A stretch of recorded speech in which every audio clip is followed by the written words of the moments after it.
कारण की आमचे मुलं आमचं जीवन आहे, बरोबर, आमचा परिवार आमचं जीवन आहे। त्यांची सुविधाचे कोण ठेका घेऊन राहिली सरकार 1500 रुपयामध्ये? अगर घेत असेल तर सांगा म्हणा मला। मी ना लाडकी बहिणीचा नाही फॉर्म भरला, कशासाठी? सिर्फ 1500 रुपयासाठी? का करायचे 1500 रुपये घेऊन सण्याने? अगर 1500 रुपये घेऊन माझं घर चालते तर चालून दाखवा म्हणा। 1500 रुपयामध्ये माणसाला करायची का जरूरत आहे?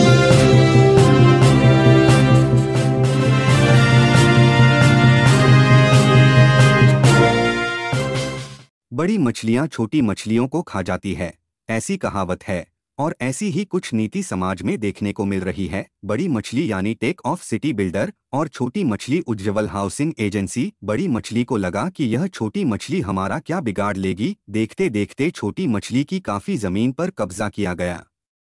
इतना ही नहीं, वहां पर एक कृत्रिम नाला भी बनाकर छोड़ दिया गया, जिसकी वजह से हाउसिंग एजेंसी के लोग बेघर हो गए। अलग से बरसात में नाले में बाढ़ आने से तकलीफ सहन करनी पड़ती है, वह अलग। साथियों, यह खबर हम आपको विस्तार से बताएंगे। उसके पहले आप ईटी न्यूज़ को लाइक, कमेंट तथा जिन्होंने सब्सक्राइब ना किया हो वह कृपया सब्सक्राइब करें, धन्यवाद। अब खबर विस्तार से। हुआ यह कि उमरेड रोड पर नरसाला क्षेत्र के अंतर्गत टेक ऑफ सिटी बिल्डर ने उसके बाजू के उज्ज्वल हाउसिंग एजेंसी के जमीन पर कब्जा कर अतिक्रमण किया, लेकिन साथ साथ में टेक ऑफ सिटी की जगह पर जो नैसर्गिक नाला था उसको भी उज्ज्वल हाउसिंग लेआउट के जमीन पर कन्वर्ट कर कृत्रिम नाला बना दिया गया, जिससे 20 से 25 लोगों के प्लाट प्रभावित हो गए और आगे वह नाला जहां जहां से जा रहा है वहां के भी प्लॉट प्रभावित होने से लोग बेघर हो गए, जिससे कि प्लॉट धारकों का लाखों का आर्थिक नुकसान तो हुआ लेकिन उनकी छत भी छिन गई। इस नाले की वजह से बरसात में बस्ती में पानी भर जाता है, उस वजह से बस्ती के लोगों को काफी परेशानियां उठानी पड़ रही है। उज्ज्वल हाउसिंग एजेंसी के संचालक इंसाराम पटले की मांग है कि टेक ऑफ सिटी के बिल्डर ने उज्ज्वल हाउसिंग के जमीन पर किया गया अतिक्रमण तुरंत हटाए तथा जो कृत्रिम नाला बनाया गया है उसे बंद कर दिया जाए। उन्होंने यह भी आरोप लगाया है कि टेक ऑफ सिटी का अपार्टमेंट अतिक्रमण की जमीन पर बनाया गया है तथा अनाधिकृत है। महाराष्ट्र के महसूल मंत्री चंद्रशेखर बावनकुले ने उज्ज्वल हाउसिंग एजेंसी के संचालक पटले को आश्वासन दिया है कि यह मामला जल्द से जल्द हल किया जाएगा तथा अनधिकृत निर्माण कार्य करने वालों पर कड़ी से कड़ी कार्रवाई की जाएगी। तुमचं लेआउट आणि जे अपार्टमेंट आहे याच्यामध्ये जो वाद सुरू आहे त्याच्यामुळे तुम्हाला प्लॉटधारकांना त्रास सहन करावा लागत आहे, त्याच्याविषयी तुम्ही काय सांगणार? मी इंसाराम बलिराम पटले, उज्ज्वल हाउसिंग एजन्सी नागपूर। याच्यात वाद असा आहे, खसरा नंबर 22 अ ब माझा आहे ना, अ ब मध्ये नाला टाकला आहे त्यांनी ना, माझ्या जमिनीवर अतिक्रमण केलेलं आहे टेकअप सिटीवाल्यांना ना, माझे तिथं प्लॉट गेलेले आहे ना, सर्व कस्टमर सर्व प्लॉटधारक माझ्या घरावर येत आहेत। 2017 मध्ये ना सर्व माझ्याकडे पूर्ण डॉक्युमेंट्स ओके आहे, सर्व दाखवू शकतो मी, काही विषय नाही त्याच्यात। नाही, नेमका तुम्ही म्हणता की नाला हा जो तो नाला टाकलेला आहे हा नाला पूर्वी होता काय आणि नव्हता तर कसा काय टाकण्यात आला याच्याविषयी माहिती द्या सविस्तर। नाला आपल्या जागेत नरसाड्या मौजा नरसाड्यातून नाला नव्हता, मग गोदनी सीममधून होता, बहादुरा गोदनी सीममधून होता। त्यांना स्कीम केला ना, नाला वळवण्यात आला। आता सांगा की तुमची मागणी काय आहे नेमकी? आमची मागणी ही आहे की आमची जमीन आम्हाला देण्यात यावं, पूर्ववत जागेवरून नाला काढा।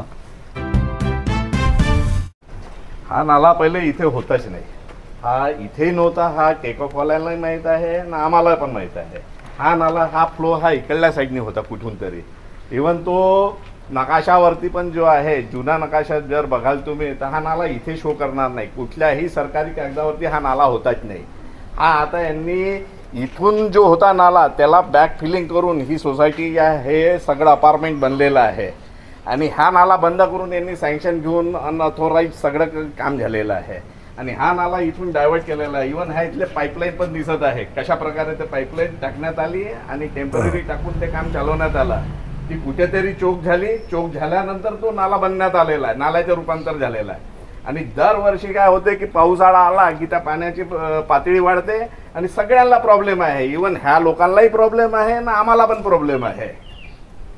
तर पहिले तर म्हणणं असं आहे की हा नाला इथे होताच नाही, यांना विचारा किंवा आम्हाला विचारा, नाला होताच नाही हा। इथं 40 वर्षापासून लोक राहतात ते पण सांगतील। काही इथं नाला होतं का इथे नाही. जमलेले लोक हे सर्व या सोसायटी मधलेच आहे का?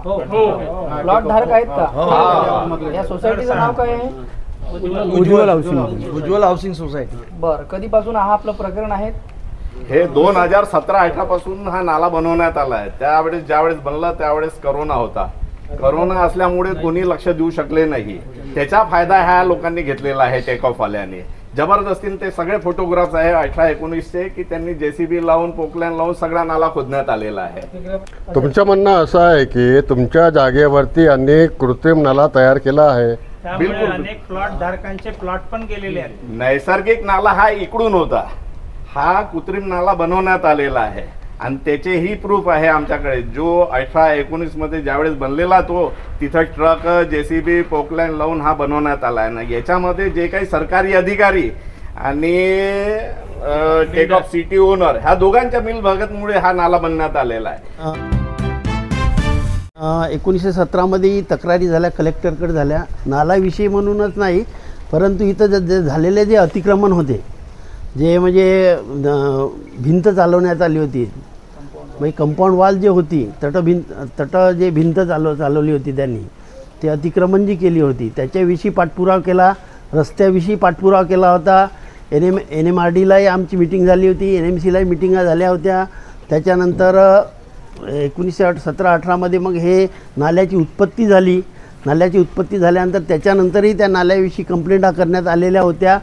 आणि महत्त्वाची गोष्ट म्हणजे एकंदरीत इथले जे प्लॉटधारक होते, या टेकअप सिटीवाल्यांनी ह्या प्लॉटधारकाचे पुरे प्लॉटही खाऊन टाकले.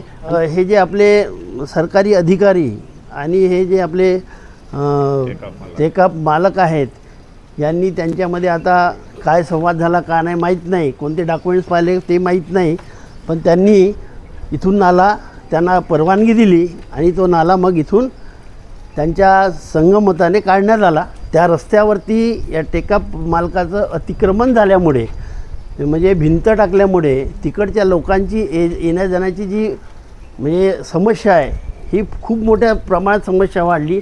आम्ही हा सर्व पाठपुरावा माननीय बावनकुळे साहेबांना केलेला आहे. त्याचप्रमाणे आमचे मेंढे साहेब होते नगरसेवक, त्यांनासुद्धा आम्ही हाताशी धरलं. मोहिते साहेबांना हाताशी धरलं, मोरे साहेबांना हाताशी धरलं आणि त्यांनी हे सर्व प्रकरण उचलून धरलं.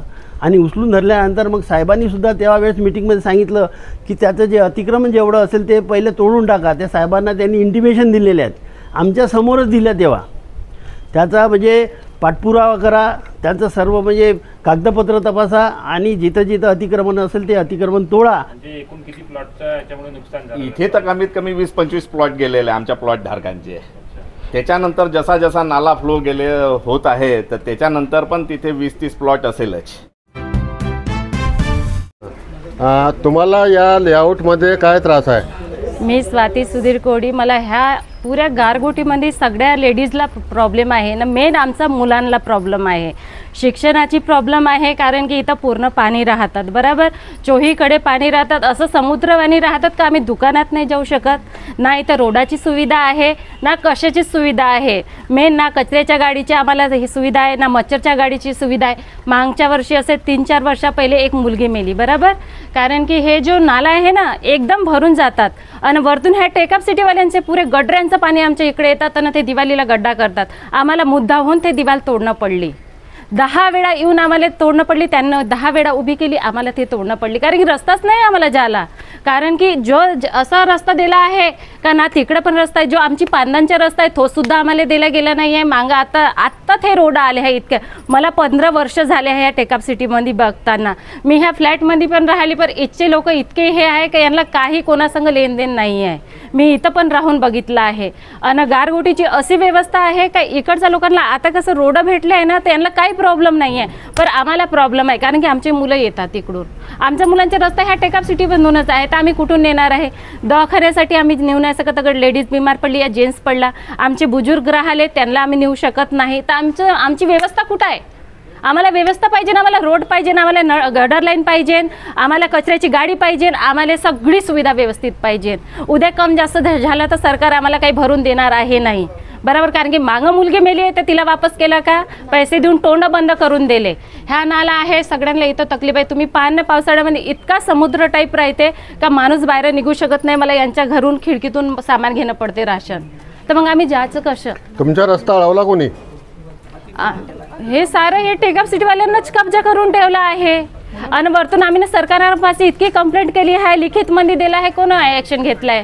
आज 15 वर्षापासून आम्ही भिकाऱ्यासारखे काढून राहिले. पोला आम्हाला आता भेटले आहे, रोडाची सुविधा आता भेटली आहे. नाही तर असं एवढ्या झाडातून आम्हाला येणं पडे, इतक्या झाडातून येणं पडत होतं. लाईनीची सुविधा नाही होती, आम्हाला अंधारात राहायला पडलं. तुमच्या वस्तीमधली मुलगी कशामुळे मरण पावली? ह्या नाल्यामुळे.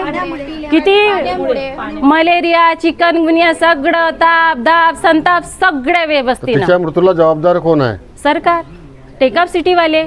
कारण की ॲक्शन घेऊन नाही राहिले, त्यांना घ्यायला पाहिजे ना. आम्ही का मुर्दे आहे का, इथं शमशान आहे. त्यांना आमच्याकडे लक्ष द्यायला पाहिजे ना. सगळीकडे लक्ष देऊन राहिले आहे, सगळीकडे देतात. बहिणीला पैशाची सुविधा देतात, कशाले? त्याच्या बदली बनवून द्या आम्हाला. 1500 रुपये कशाले? ते आम्ही कमवू शकत नाही. 2 घरचे भांडे घासले आमचे पैसे उभे होते, बरोबर. पण आम्हाला जे सुविधा पाहिजे ते द्या ना म्हणा. 1500 का करू आम्ही? 100 रुपये आमच्या पोरांचाच खर्च आहे, 100 रुपये आमच्या मुलाचाच खर्च आहे चॉकलेट बिस्किटचा. तर 1500 कसे महिन्याचे देऊन राहिले तुम्ही? द्यायचे आहे ते द्या. 20,000, 15,000, 20-30,000 आम्हाला का आमची सारी सुविधा भागे बनून सनेनी. ते तर नाही करू शकत. 1500 रुपये देऊन राहिले, ते तर आमचे मिस्टर बी कमवतात. आम्ही उपासी आहे नाही आहे ना. पण आम्हाला जे मेन सुविधा आहे, आम्हाला नाल्याची सुविधा पाहिजे, रोडाची सुविधा पाहिजे, कचऱ्याच्या गाडीची सुविधा पाहिजे, मच्छरच्या गाडीची सुविधा पाहिजे, आणि आम्हाला रोडाची व्यवस्था पाहिजे. तुमचं म्हणणं असं आहे की सरकारने 1500 रुपये देण्याऐवजी आम्हाला मूलभूत सुविधा आहेत त्या द्यायला पाहिजेत, बरोबर. कारण की आमचे मुलं आमचं जीवन आहे, बरोबर. आमचा परिवार आमचं जीवन आहे. त्यांची सुविधाचे कोण ठेका घेऊन राहिली सरकार 1500 रुपयामध्ये. अगर घेत असेल तर सांगा म्हणा मला. मी ना लाडकी बहिणीचा नाही फॉर्म भरला, कशासाठी? सिर्फ 1500 रुपयासाठी. का करायचं आहे 1500 रुपये घेऊन सण्यानी? अगर 1500 रुपये घेऊन माझ्या घर चालते तर चालून दाखवा म्हणा. 1500 रुपयामध्ये माणसाला करायची का जरूरत आहे? रोडाची सुविधा मला पहिले पाहिजे, मला गटराची सुविधा व्यवस्थित पाहिजे. तो नाला जो आमचा निघला आहे तिथून तुटल्या गाड्या येऊ नाही जाऊ शकत. उद्या अगर कोणती गाडी जाते तुटून अगर खाली पडलं तर त्याची जबाबदार सरकार आणि हे टेकअप सिटीवाले राहतील. कारण की हे बी आम्हाला रोड नाही देत आहे ना, वरतून पांदांचे आमच्या रोड पण नाही देऊन राहिले. सिर्फ हे इथं तुकड्यामध्ये रोड टाकले आहे. पूर्ण रोड कोण देऊन राहिलं? मागं पहिले दगड टाकून दिले, झालं त्यांचं काम खतम. मग आता मुरुम टाकलं, झालं त्यांचं काम खतम. किती वेळा जाणार आहे आम्ही? हेल्पटे खासाठी थोडी पैदा झालो आम्ही, पण आमचं पण जीवन आहे ना, आम्हाला पण जगायचं आहे. तर सरकार कशासाठी? सरकार आपण आपल्याला बनली आहे, सरकारच्या ना आपण नाही बनले आहे. सरकारनं आपल्याला निवडून नाही दिला आहे, आपणच सरकारला निवडून दिला आता आहे. तुमची मागणी काय? माझी मागणी एकच आहे, मला रोड पाहिजे, गडर लाईन पाहिजे, नाल्याची ते व्यवस्था करून पाहिजे का आमच्या गाड्या येवं जाणं पुरं, आणि आम्हाला पांदांचा रोड पाहिजे का आमची पुरी लाईन व्यवस्थित झाले पाहिजे. आणि हे टेकअप सिटीवाल्यांना जो एक्स्ट्राचा कचरा यांची गंदगी आमच्या एरियामध्ये ते सारी बंद केल्या पाहिजे. पूर्ण त्या दिवाळीचं अंदरून गड्डे केले आहे पाण्यासाठी. मग हे यांना नाही दिसत एवढे बिल्डिंग बांधून ठेवले फक्त शोसाठी? गटर लाईन पाहिजे म्हटलं ना, गडर लाईन मला पाहिजेनच. नागपूर जिल्ह्याचे पालकमंत्री श्री चंद्रशेखरजी बावनकुळे यांच्यातर्फे खूप सारी मदत आम्हाला मिळालेली आहे, आणि त्यांच्यामुळे हे प्रकरण इथपर्यंत आलेलं आहे. आणि त्यांच्यामुळे आम्हाला पूर्ण सहयोग मिळाला, आणि या बिल्डरचं पितळी उभं केलं त्यांनी. त्या बिल्डरला त्यांनी म्हटलंही आहे का याचं सगळं अतिक्रमण वगैरे पहा. आम्ही तिथे गेलो होतो, बावनकुळे साहेबांनाही भेटलो. तसं त्यांनी पालकमंत्र्यांनी हेही म्हटलेलं आहे का यांचं ताबडतोब निर्णय करण्यात यावा. त्यांनी कितीतरी करोड रुपये पण सँक्शन केलेले आहे या नरसाळ्यासाठी आणि हुळकडेसाठी. तरी त्यांचे आम्ही गारगोटीसाठी त्यांचे आम्ही धन्यवाद मानतो. तसेच आमचे नगरसेवक मेंडुले साहेब, तसे मेंढे साहेब, तसे दक्षिण नागपूरचे आमदार मोहनजी मते यांच्या मार्गदर्शनातून आम्ही तिथपर्यंत, तसे त्यांचे PA मोहिते साहेब मोरे साहेब यांचेही फार फार धन्यवाद मानतो. आणि आम्ही आमचा प्रश्न लवकरात लवकर सोडावा ही विनंती करतो. धन्यवाद.